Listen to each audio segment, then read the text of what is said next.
of a prop there to, you can bounce pucks off it, you can go around it, it's kind of multi-purpose prop out there. In this situation here, Greg Kachula is getting a puck, changing the angle of the shot. Okay, so getting it and then drawing it, dragging it so that he doesn't put it into somebody's pads. Everybody blocks shots these days. You got to try to get it out of the shooting lane as quick as you can. Whether it's forehand drag or backhand to forehand, get it out of the lane. And again, these guys are shooting with accuracy. You can see they're putting pucks in areas where you have to and at a high speed and good skill. So coming on a coach now, little evasiveness instead of coming straight down on a little evasiveness, shooting pucks. Okay, one after another. A little conditioning in it too for the guys, you know what I mean? You go one after another, you get the heart rate up, it's a little conditioning. Okay, we'll get into game set from an angle. We got one guy feeding, the other guy getting it. Pretty good accuracy. Okay, using the board to go one way or the other. Okay. By the way, that board's about like 100 pounds. Like it's a pain in the ass to take on the ice. Every time you take it off, it's heavy because it's to try to have a true rebound off of it. That's why they make it heavier and more resilient. These guys hammer pucks into it. But again, getting a puck, taking it off.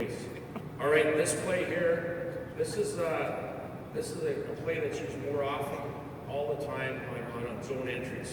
We call them kickouts. You can call them whatever you want, but we call them a kickout play. So we usually have pucks coming through the middle of the ice. Everything gets congested in the middle of the ice.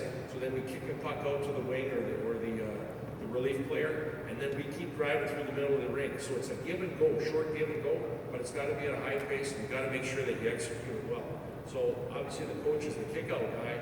Guys just keep coming down one after another, kicking it out to the coach and giving it back for a shot. Okay? That's probably held a little bit too long. You probably want to get it off quick. Like boom, boom, right there. That's good, you know. It has to be on your tape, off your tape. Boom, boom. A little long. I think you want to try to incorporate a lot of the net and a good tip right in front too.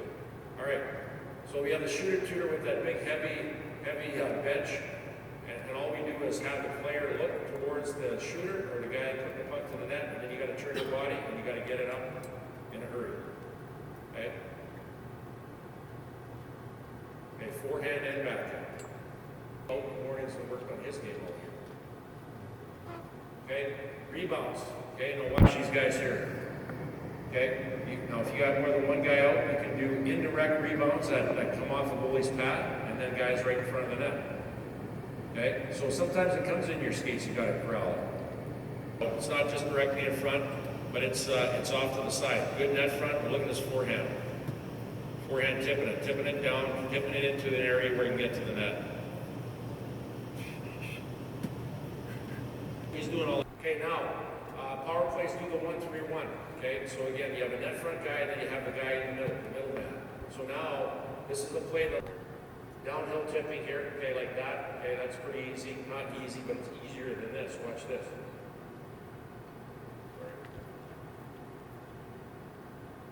Okay, you missed the net.